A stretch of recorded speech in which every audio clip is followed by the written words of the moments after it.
Alrighty, folks, howdy. This is the video for second video for week 11. The first one was the kind of tail end of the video on Rushkoff, the previous video on Douglas Rushkoff on mechanomorphism, so I've already kind of covered some of it.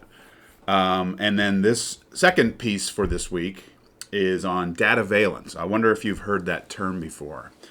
And the reading is by Roger Clarke. He is an Australian scholar of tech surveillance, and I came across this little article here when I was putting the syllabus together because I wanted to do something on this topic. And it was the first one that kind of popped out that looked like it would be useful and readable and manageable and relevant. And then this morning when I was going back through it, I noticed that it was published in 1988. I was still in high school back in 1988. So my first thought was like, oh, I got to get rid of this thing and come up with something more current. But then I started looking around, and Roger Clarke is like the Dataveillance guy, apparently. And he's written tons and tons about surveillance, Dataveillance. And so I actually linked his website where there's lots of additional writings, not on just Dataveillance, but on like surveillance, technology, informatics. But it's a wealth of information about this and related topics. And so I had the idea of like, let's just go ahead and keep it on the reading list here. But keeping in mind that this is, as I note at the top of the prompt here, just posted this as well, that this is basically ancient history in terms of contemporary understandings of like computer technology, right? I'm trying to think of like when I was in high school, like we had I think we had like a computer class, but it was still like typing. Like the computers weren't even really sophisticated enough at that point to even offer classes in like computation. I think there might have been some like, specialty classes in different kind of programs that did like coding and software programming and whatever, but it wasn't a common thing, right? And we didn't have computer labs back then. I went to university a few years after this, and that's when they started having computer labs, and that's when the internet very first started showing up.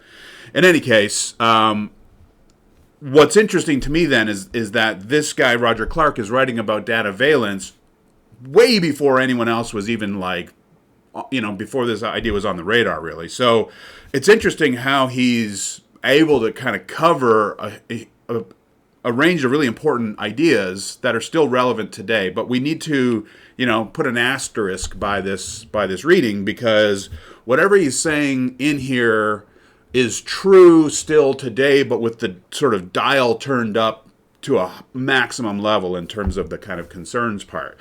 He's a pretty relaxed he offers a kind of relaxed approach to this topic. He's not an alarmist. He says right off the bat, like, I'm not taking the position that all surveillance is evil and all dataveillance is evil. He's basically taking this kind of social science approach and saying like, all right, what are we talking about here with this surveillance business? What is it? Why does it exist? What is it for? What are some of its like consequences and implications, thinking about dangers and benefits toward the end there, and then he actually leaves off with some proposals for like, policy changes and like being careful about this stuff. It's fair to say that none of his like cautionary measures were taken seriously in the intervening 98, 08, 18, 33 years, something like that, right? Because whatever he's saying in here is, so much more cranked up. So I have this on the syllabus, but I want to like urge you, it's recommended, I believe, on the syllabus, recommended viewing, but it's more strong than a recommendation. It's a supplement, right? So engage these two texts together. Read this one here, follow along with my prompts so you kind of focus on the key parts, and then go on to Netflix, pretty sure it's still on Netflix, and watch The Social Dilemma, which is a documentary about basically where we've come in terms of surveillance, dataveillance, and the kind of the surveillance economy. I'm just looking at this book on my shelf here, the The Age of Surveillance Capitalism by Shoshana Zuboff. So she just wrote this massive book a couple years ago. It's an economist from Harvard, and basically kind of taking all of this stuff and showing kind of where things have come since this thing was written, and where we're at right now in terms of like our entire economy is now grounded in dataveillance, data gathering, right? So this is the last topic for this third section of the class, which is our environments as persuasion. And, sorry, there's the second last, the penultimate topic. Next week, we're going to look at the binds that blind. That's about the kind of the role of morality and how it gets entangled in all of this kind of tech manipulation. And so, yeah, so we're thinking about environments as persuasive, or the way that our environments, or the just the everyday kind of stuff that we interact with. We're walking down the street. There's cameras everywhere, you know. We have cameras on our phones. We have cameras on our watches. We have cameras in our laptops. And here I am recording a video. There's a camera right in my computer. So we were surrounded. We're immersed in these landscapes of digital technology, cameras, microphones, databases, automated processes that are just kind of going about their business, grabbing information wherever they can grab it. So this is an absolutely fundamental aspect of our daily existence today, and that's why we're talking about this as a kind of an environmental concern. But what about if you aren't aware of it, don't see it, don't feel it? Well, it's still happening, and it's still kind of throbbing and pulsating all around us, and things are moving, and things are kind of moving across us and through us. And it's good to be aware of that, especially if we are serious man contenders and we actually do care about kind of the status of our thoughts and how compromised they might be, right? So that leads us to this first line in this article here. He says, concern about freedom from tyranny is a trademark of democracy. It's a brilliant, perfect opening line. Why are we concerned about all this kind of stuff? Well, if we care about democracy, if we want the ability to make decisions collectively, if we want to engage in processes of deliberation and persuasion and cooperation, if we cherish or value in some way this notion that our thought patterns can be developed sort of with our own agency, that we can learn things, we can educate ourselves, we can engage in conversations, and that improves the quality of our ideas and our thoughts about policy, and strengthens the possibilities of making wise, social policy changes and proceeding and decision making with integrity, right? If that sort of framework matters, and if it's true, then we ought to be concerned about anything that kind of gets in the way of our ability to kind of think in an unmolested way, right? There's always stuff that's kind of impinging on us. But what if most of our thoughts are being kind of engineered or being kind of jacked up by these kind of forces and influences that we're not very aware of, and yet they're doing a major job of impacting us, right? So I love the way he begins there. So he's saying, we're talking about this stuff because democracy requires some, defendable measure of cognitive freedom from, those who would try to manipulate us, those who would try to distort our thought patterns, those who would try to kind of slip in beneath our defenses and sell us ideas and kind of get us on their side or get us away from this or toward that. All right, so there's a lot to be thinking about here, and there's a lot to be, I think, concerned about as well in terms of how much of our data is being grabbed and done things with, and things are being done with it, right? Apparently, I have a former student who actually took this class a few years ago. It's a guy named Nathan, and he's graduated. He's off in Arizona working for a company that uses Google ads and Facebook ads like extensively. So apparently he watched one of my recent videos where I was talking about this kind of stuff. I think it was the Rushkoff video, the last one.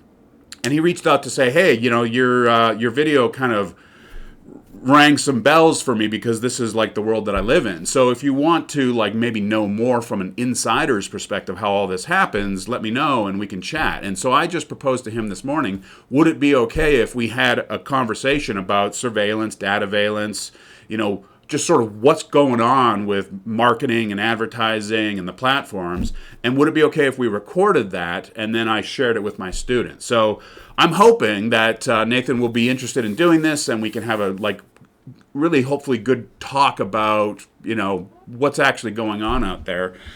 I'm the scholar and I'm kind of coming at it from a certain angle, but he's working inside of this sort of machinery, and I'd be curious to see what he thinks about it all. Especially now that we have this like massive Facebook event, cascading of series of events about these the whistleblower, and the Facebook papers are now coming out. All of these previously private secret documents about how much they knew when they knew it. One of the things, I was listening to a podcast last night, one of the things that was mentioned that came out of the documents is that Facebook knew and Facebook knows that hate-driven, rage-filled messaging increases engagement by factor of 5 over non-hate filled messaging, right? So if you know that a message that's wrong is going to generate engagement because people get pissed off about it, or because they love it, or because it just creates this kind of friction and tension, and if engagement on your platform is the metric that really matters, then maybe you allow the hatred on your platform because it's good for business kind of idea, right? All right, so plenty to be concerned about. The Social Dilemma documentary is really good at getting at the contemporary dynamics, but let's just take a quick look through this piece here, and we don't need to get super bogged down. This is information technology and dataveillance. So there's a fair amount of stuff in here about the status of information technology, about computation and all of its related technologies supporting it, files storage kind of technology and sharing technology and all that kind of stuff. So he's really hip to what was going on kind of behind the scenes, so to speak, of the equipment back then. And he was noting already that there is this kind of tendency toward data gathering. So what's that all about? And he notes right off the bat here, second note on the prompt. Oh, I didn't number these. Oh, well, it's fine. But it's the second star. Boom, right off the bat, concerned about freedom from tyranny. I'm sorry, the next one. Okay, he rejects the premise that surveillance is evil in and of itself. Need to distinguish monitoring against threat from exploitation. Right.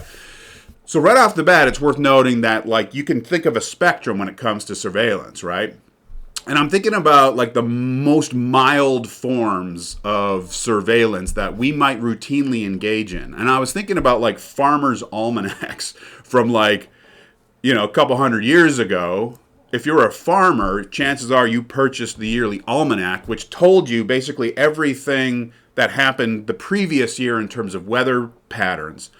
This is before digital computation and databases and information gathering, where you can just sort of recall over the last 20 years what's been happening.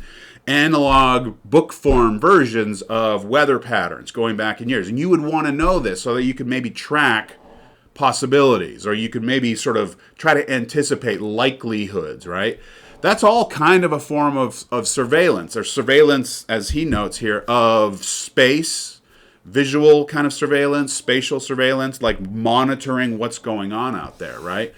I mean, how many of us, when we're taking a flight, are obsessively watching weather patterns, right? To sort of better understand the likelihood that we're going to make our flight, or that there will even be a flight, or how long do we have to leave before we, for the airport, before the flight, given traffic patterns, given weather patterns, given the time of year, given the fact that there might be some kind of an event going on, especially in Las Vegas. If there's a major weekend event kind of thing, it could really mess up your ability to get there. You want this information. You want this data, right?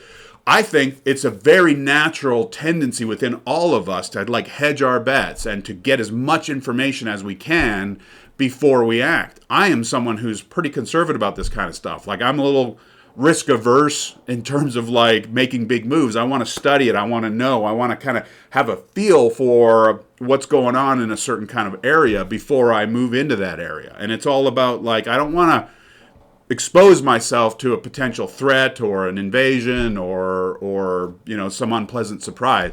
And so I think the urge to know, the urge to like use information to help anticipate possibilities, negative possibilities, is perfectly normal and natural. We do it in our individual lives. We do it collectively. Governments do it all the time. Businesses do it all the time. Forecasting, anticipating, getting as much information as you can. But then there's a kind of tipping point where too much information gives you a kind of unfair advantage. This is like Wall Street kind of stuff. Insider trading is illegal because if you're at a company and you know that your product is faulty and it'll never work, but meanwhile your company's promoting itself and you leak out that information that our company's going down because the central product doesn't even work, you can make a lot of money off of a short sale or whatever, right? And the whole movie, The Big Short, was kind of about this, like getting that information before anyone else so that you can act accordingly and advance your interests, right? So there's a kind of spectrum that we can talk about. And then there's a point at which surveillance and data gathering goes from kind of pragmatic anticipation kind of practices, hedging bets, being careful, trying our best to anticipate the future, where that becomes intrusive, invasive, coercive, and just kind of like relentless profit making, or it's intrusive in a way that the subjects of the surveillance aren't aware. They don't know that they're being surveilled. They don't know to what end they're being surveilled. I remember after 9/11, going back a bit, there was all kinds of sort of social debate around this question of our civil rights, right? So the event happened, and then everyone was on high alert about the possibilities of something like that happening again. And so what do? You got to like surveil. You've got to watch the networks. You've got to watch emails. You've got to watch financial transactions. You've got to monitor people's movements, including your own. And so there was this big debate after 9/11 about domestic surveillance. Edward Snowden, the whole business of the whistleblowing and the CIA is watching your emails. If you haven't seen those Snowden movies, they're pretty good. There was a documentary, which was really good. That was by Steven Soderbergh. I can't remember the name, but there was a documentary on Edward Snowden, and then they made a Oscar, what's his name? Famous director from like the 80s and 90s. Anyway, he did a movie with Joseph Gordon-Levitt, played a fictional version of that. It's still decent, but I like the documentary better. Anyway, it was all about him basically saying, look, people, the government is like all up in your business in ways that you don't even know. But after 9/11, what was it? FEMA, the Freedom of Information, whatever, like things were suspended and the government gave itself all of these powers to watch our business, our emails, our finances, our movements, tracking us all over the place, right? A lot of us were very, very frustrated and concerned about it, but there was also like an argument that said, look, if the government is going to do its job and try to keep the people safe, it has to have free reign in terms of like seeing where the threats are, right? And so a lot of people were like, fine, do it. When you go through the airport, you're getting patted down, you're getting like retinal scans, and you're getting like invaded by the state essentially in terms of any possible nefariousness. And there was a lot of people who were very concerned about civil rights and liberties and freedoms. And then a whole bunch of other people were saying basically like, look, this is what we have to do. We have to submit to these measures of monitoring and control kind of idea. So there's a relationship between surveillance and control. More information, more data equals an increased ability to manage affairs. And so data control, there's a big relationship there. All right, next, he moves into some terms, 499, surveillance, dataveillance, personal surveillance versus mass surveillance, right? So some distinctions here. But dataveillance is all about, obviously, information. It's about getting data. And using that data in a specific way. So with this comes the importance of databases, storing information, right? And he talks about some of the important aspects of this in terms of like you need to have, like for personal surveillance, you need to have some kind of grounding, anchoring identification, whether it's physiological or something that says this is who or what that thing is, and then everything kind of gets measured against that. Obviously, there's problems when that grounding identity is not certain itself, and then you have all possibilities for confusion, for error, for wrongful accusations and wrongful whatever. I'm trying to think of a good movie example of someone who was like wrongfully targeted. Was that Will Smith movie? What was that one back in the 90s? He was sort of like wrongfully chased after. In any case, let's speed up here. What am I at? 20 minutes. Okay. Yeah, the like fourth prompt there, change is being wrought less by computers themselves than by amalgams of many interacting and mutually supporting technologies, page 500. Right, so the changes that are happening around surveillance aren't just having to do with computers themselves. Computers are processors of data. But you need other things bringing the data into the computer, right? So cameras, microphones, massive databases, ability to share information. So cloud computing becomes very important and useful here, right? So all of these kind of amalgamations of technologies are all evolving in ways that make surveillance and dataveillance easier, more ubiquitous, more important, right? So it's not just the computer. Again, he was writing in '88 when I mean, was the internet even? I don't know if the internet was like a public, popular kind of phenomenon yet, right? So it was still just computers. We might have had the early Mac, those like little Apple Tower kind of things. So it was very simple back then. Let's see. Different ways of data gathering, dataveillance, lots and lots of technical specificity here. And then I just want to draw attention to like the dangers and the benefits, right? So the benefits, where is this? Actually, before that, the data imperative, page 500. That's important. The data imperative, yeah. This is the top right column. As a consequence of the centralizing tendency of early internet technology, or IT, information technology, a data imperative arose, with government agencies and private companies alike collecting ever more data, right? So data, oh my goodness, it drives everything today, right? How many times recently have you been offered something for free, and the cost of that offer is some information about you? How many surveys a week do you get asked to take? I noticed this a few years back already. Like literally every day, a new survey. Some business, some office on campus, some agency is looking to improve its whatever, and it just wants you to answer a couple quick questions, give it the information. Everyone is trying to gather data. I remember when I was grad coordinator a few years back, we were trying to, make some changes in the program that would better reflect student priorities, values, and whatnot. Well, how do you know that? How do you figure out what student priorities and values are? Create a survey. So I found myself having to go through the same process of creating a survey, even just a casual, simple little survey, and then try to get people to answer this survey and take the survey. And it was maddening. Like, please take my survey. Meanwhile, I'm getting requests for all kinds of other surveys, and I'm like, screw your survey. I'm tired of surveys, right? So, but data, information, get more information, get the data, build actions based on the data that you've gathered, right? So the data imperative is sort of everything right now. I remember a few years ago, we are State Farm customers, insurance, car insurance. I think we have some home insurance as well. And we mostly like State Farm. Good people, and whenever you have a problem, they're like really good with accidents.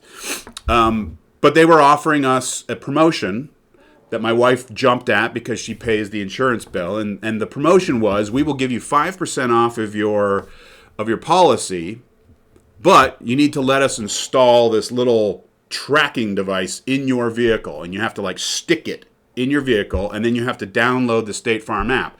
And what's happening is that little tracker is sending signals to the app about where you go, how fast you drive, how frequently you make certain trips, and it just monitors your every literal movement. And you can even go onto the app and you can see for yourself.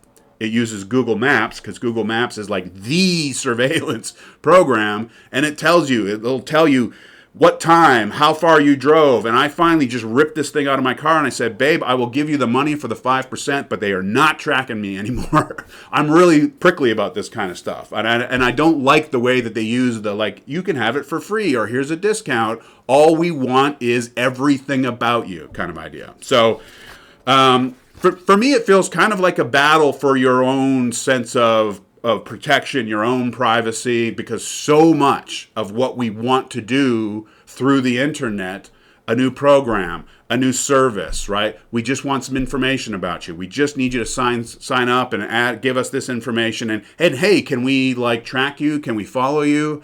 Can you let us know, Apple, can you let us know when your phone crashes for whatever reason? Will you share? Will you share? Will you share, right?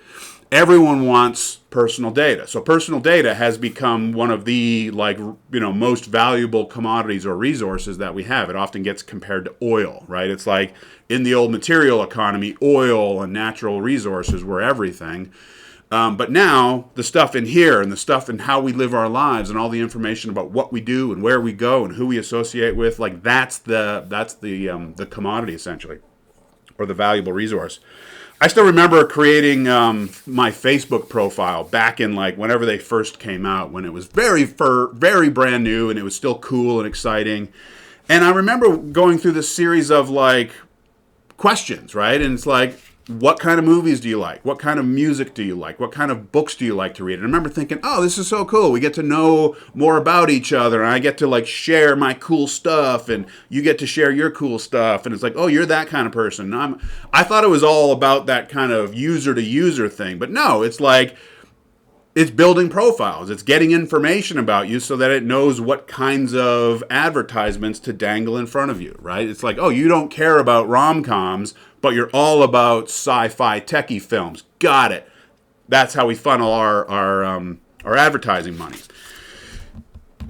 It seemed so innocent back then, but now Facebook is this like massive, data sucking machine that's gotten way too big, and there seems to be a bit of a reckoning that's happening. And it's a weird kind of moment because there's this reckoning and there's the whistleblower and all these papers, and it looks like Facebook could be very exposed and could be, subject of all kinds of legal problems. Meanwhile, they're going through this rebranding process, this goofy meta thing, because they're trying to move more into the direction of the metaverse. I think I've talked about the metaverse, but this idea of kind of like, I was just watching Ready Player One recently. It's sort of like this idea of like we're completely immersed in this world of information sharing and data sensors, and it's sort of like the virtualization of the real world itself, right?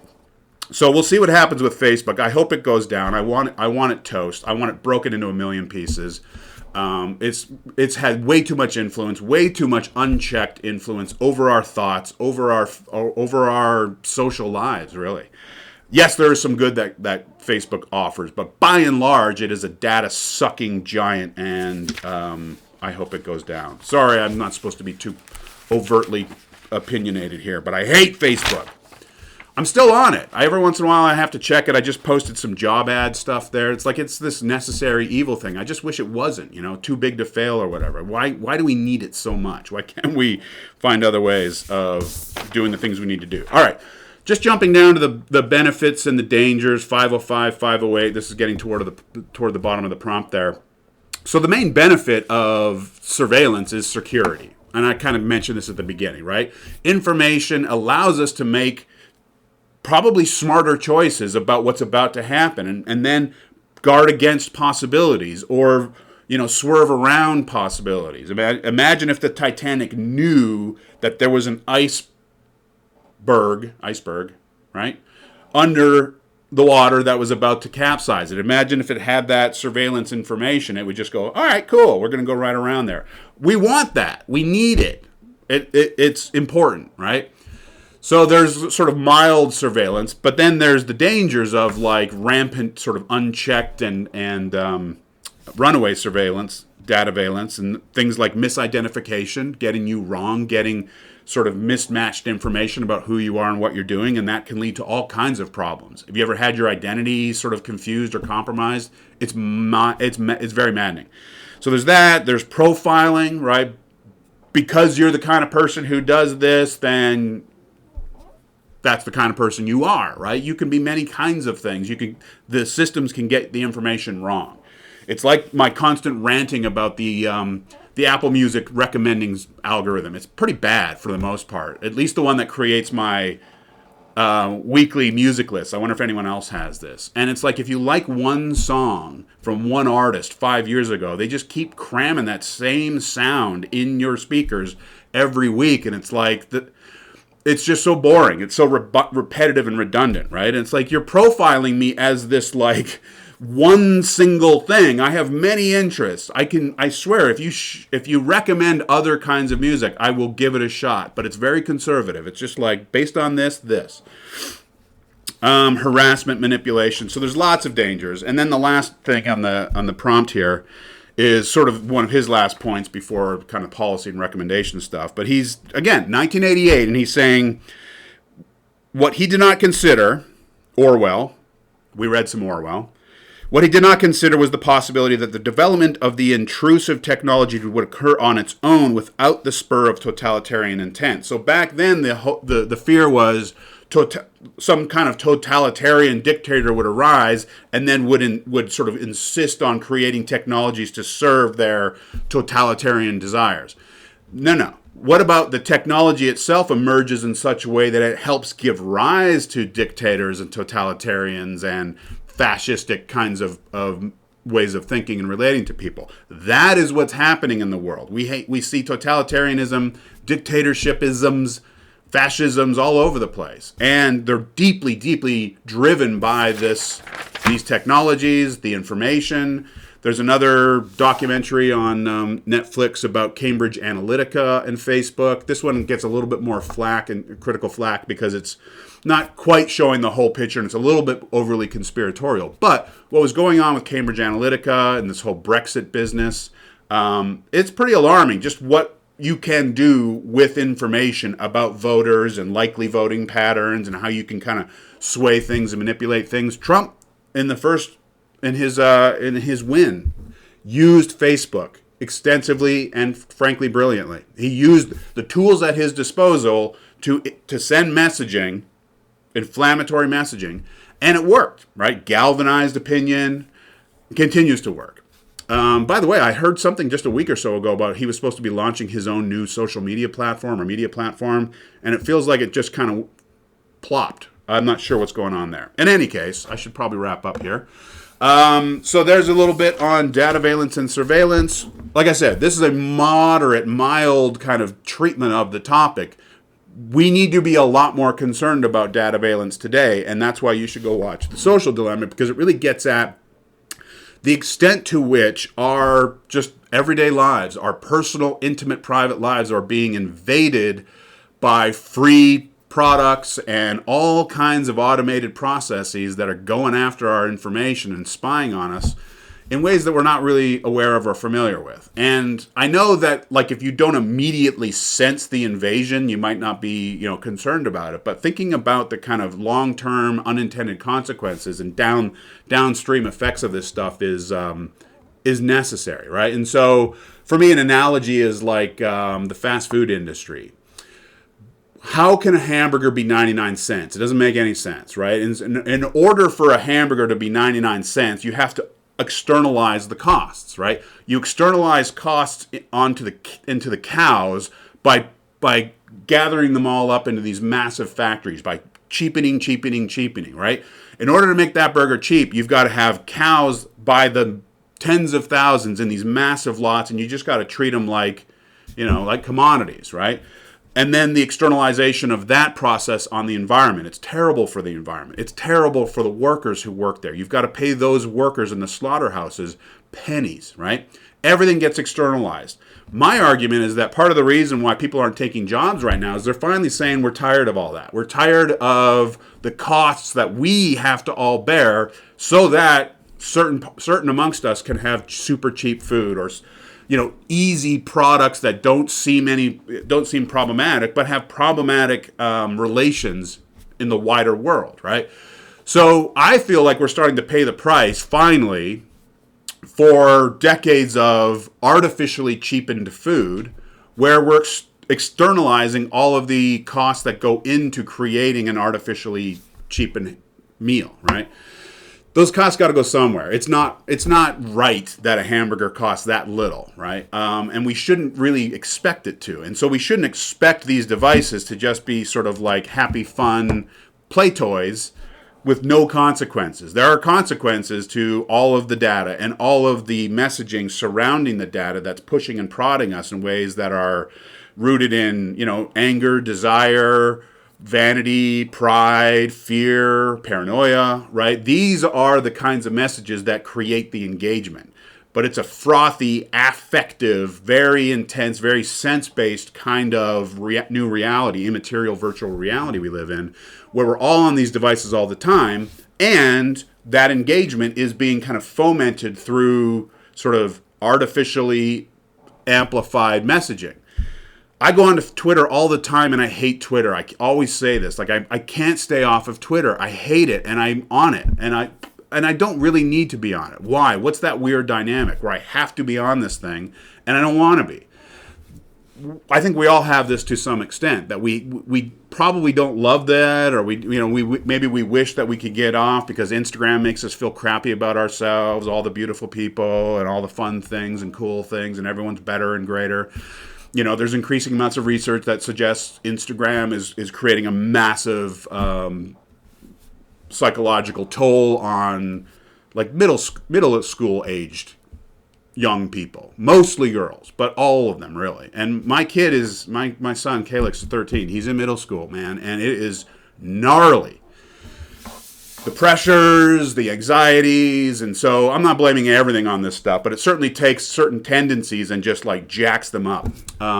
So that's why we're kind of wrapping up with this Dataveillance business, because it is the landscape that we live in now. Data, information, products that are constantly kind of trolling and surveilling us for whatever information they can get, offering free goodies. But again, what are the costs of the free? What is the cost of a cheap hamburger? It's all this other nastiness that we push out into the world in terms of labor conditions, in terms of environmental conditions, in terms of health, and all the problems with our public health crisis. There are costs to free, right? Or costs to cheap. Why are phones these are more sophisticated than anything that was around at this time? Far, far, far, far, far more. And yet they're super cheap. Just $20 a month. Why are they so cheap? Why are these devices made so readily available all the time? Because we are precious, and our information and our data is precious. And so that's the dynamic we're looking at here. I could keep going. This is a topic that's really got me riled up. It's deep at the heart of our polarization. It's deep at the heart of our epistemic crisis, our collective epistemic crisis, where we can't agree on things. We can't agree on simple, basic, objective realities, right? So again, going back to the serious man, we are so far from that. We are living in a completely kind of rhetoric man world, but on that kind of almost like a nightmarish version of rhetoric man, where everything is just my subjective will that is being fed by these platforms, by my, wherever I am, whatever platform I'm on, whether it's Netflix, Apple TV, Prime, Facebook, Instagram, whatever. Everything is about me, and it's like a mirror to my own deepest yearnings, right? And it feels wonderful, but we're losing touch with others. I was handing out candy the other night, and every kid that came in, I was trying to talk to them, and they're just like, oh. Let's reestablish like the ability to talk with one another apart from these things, because they jack us up. Sorry, I'm ranting now. Maybe I'll edit this part, but I'm passionate. I'm concerned. This is a class in language and thought. Language and especially thought today are deeply compromised, and that's what I'm trying to get at here.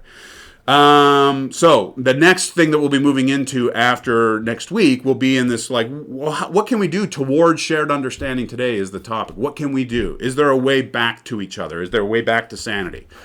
That's where we're moving. All right, I got to do some editing here. Thanks, gang.